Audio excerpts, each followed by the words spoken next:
When you're in Japan, you'll never see a baby crying in public. The Japanese teach their children self-control from a very early age. It's the only way they'll fit into Japanese society, which is built on work, performance, control. Anything that falls outside the norm is undesirable. Showing feelings, laughing, or crying in public is frowned upon. That's the way it's always been, until now.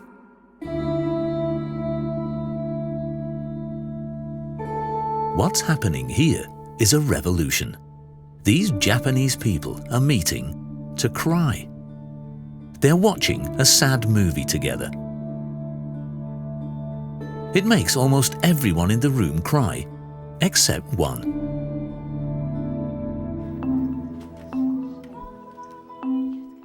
Hiroki Tarai is happy when everyone cries because he's organized the tear seminar. His goal? The Japanese shouldn't be so cold anymore. He has a very personal reason why. When I was at school, I was teased and was very lonely. This made me explore other people's emotions. That's why I do these seminars, so people can show their feelings.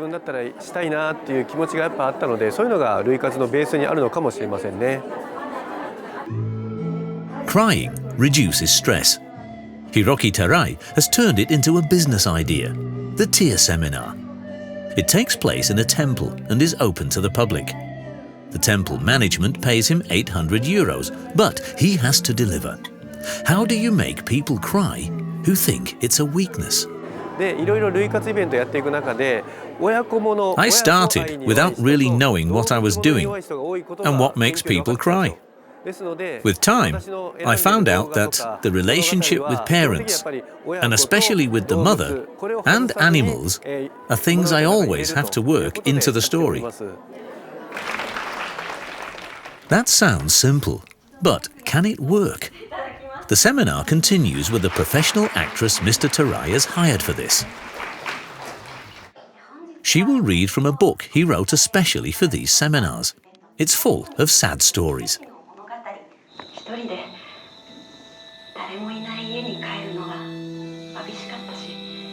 It sounds like a bedtime story, only this one's about pancreatic cancer.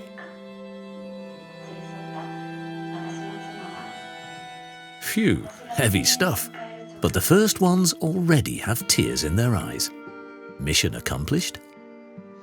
Not by a long shot.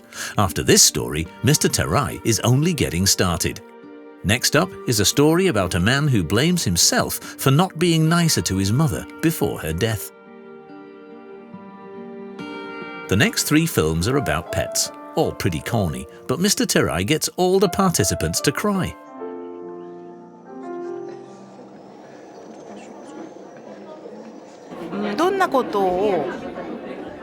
I was curious to see what the event was all about, and I also wanted to see if I could cry at all.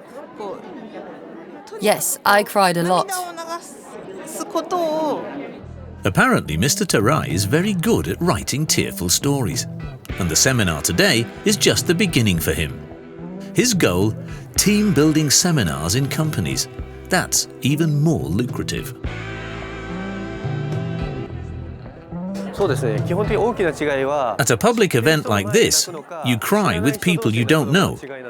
And when you do it at a company, you cry with people who know you. That's why it's harder to make these people cry, because most of the time they don't want to cry in front of each other because they're ashamed.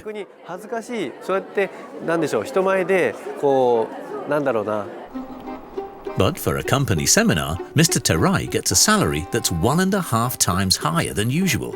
And tonight, it's showtime. A small advertising agency has booked him. It's not quite the big league that Mr. Tarai wants to play in, but it's better than nothing. The boss, Sumio Tono-oka, has booked the tear seminar for her employees, but also for herself. I can't even remember the last time I cried. It's hard for me. I can't let go. I think it's been more than a year since I last cried. 全然泣いてないんじゃないですかね。もう全然。 She's hoping that Mr. Terai's seminar will help reduce work stress to be even more productive. By crying together, the entire staff should also develop a stronger team bond. So the crying has to do with work again. Officially, participation in the seminar is voluntary, but the employees will be careful not to refuse a seminar organized by the boss. Misuki Hagino is also going to stay, although she doesn't think much of it. My first thought was, what's the point? The last time I cried was at home, after I received a bad assessment at work. I failed that day, but I couldn't cry in front of my colleagues. Typical Japanese. No one cries in front of their colleagues. But today is all about just that.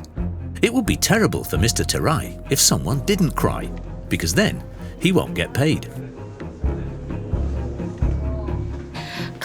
The chances of me crying are 30%. Wow. That's not very optimistic. Really? Only 30%? If Mizuki doesn't cry, Mr. Terai will end up losing money. He'll have to pay his two actors either way. They go to the back of the office. Pre-seminar briefing. Mr. Terai explains his battle plan. Who reads out the sad stories he's written and when.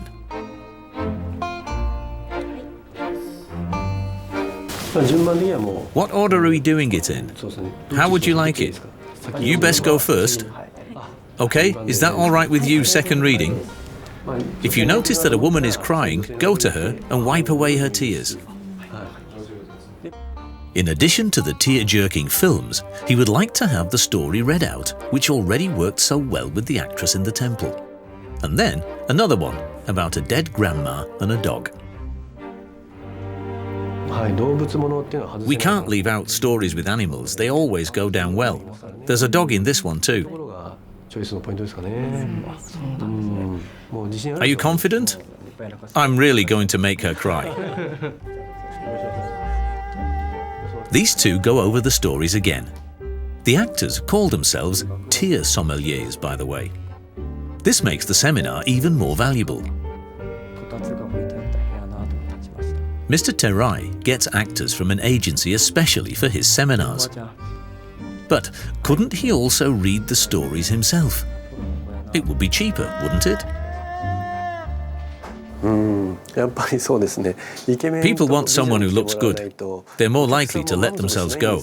If I read them, it won't work. He really has thought of everything.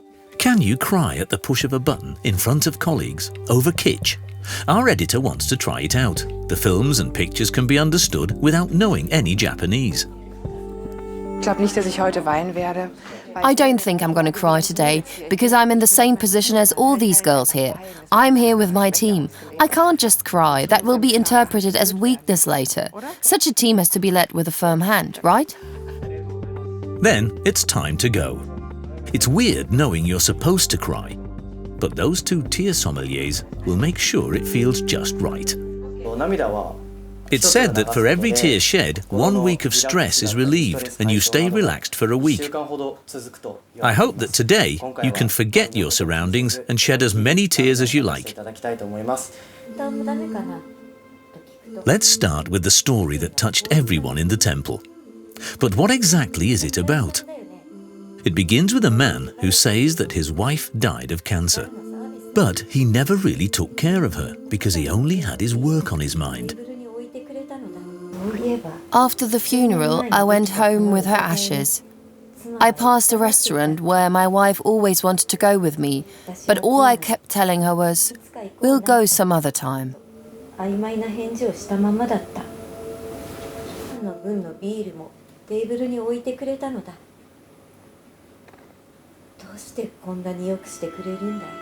Our editor doesn't understand a word, but the mood spills over to her. But nobody cries, just as Mizuki had predicted. Terai-san hasn't earned his money yet. That's why he'll take it up a notch with the next story, and he'll also add a few pictures. There was a mega earthquake which caused great damage in the city where Takeru lived. But Takeru's father, and also his mother survived it. タケルのお父さん、お母さんも無事でした。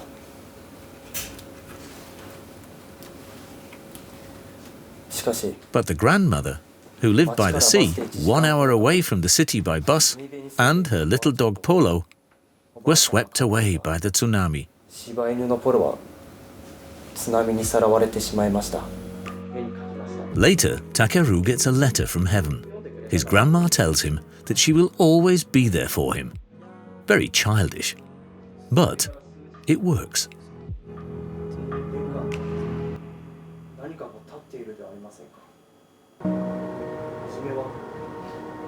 Whether Mizuki is crying because she really is emotional, or because she doesn't want to disappoint her boss, we don't know. But everybody cries. It's unbelievable. When you think about it, it's hard to imagine that a children's book can cause such a reaction in adults. But when you're actually there... I just have something in my eye.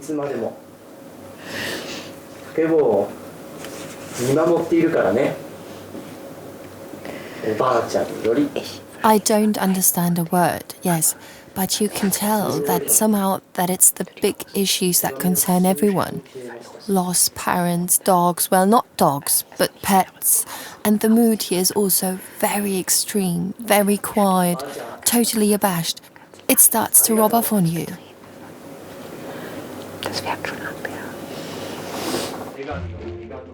A feeling of sadness has settled in the small office. Mr. Terai can be very satisfied. He knows now that he'll get his money, and leaves. It's a little unsettling that he would just shoot off at such an emotional moment. And now he just leaves, just gone. He's just a businessman. Job done. It's over for him. But not for the participants. This is just the beginning. Everyone has been emotionally softened up now. One last film should finish them off. It's about a father who can't go to the hospital with his daughter. They're really bringing out the big guns here.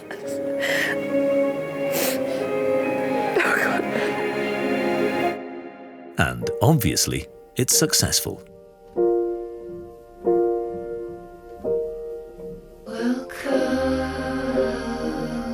Maybe this is the only way the Japanese can cry.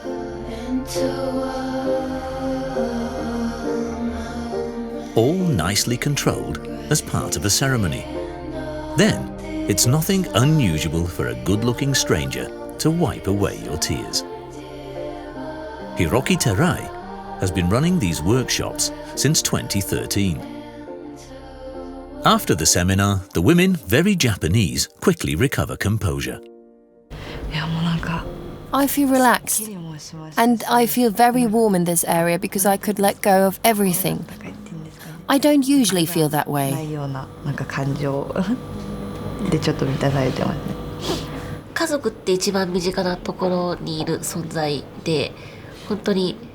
The story with the family touched me very much because sometimes I don't get along well with my family and they still accept me. The film made me think about myself and that's why I cried.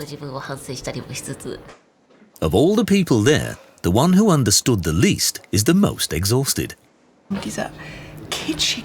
And then really with this cheesy music, it was all totally exaggerated, but I really responded to it.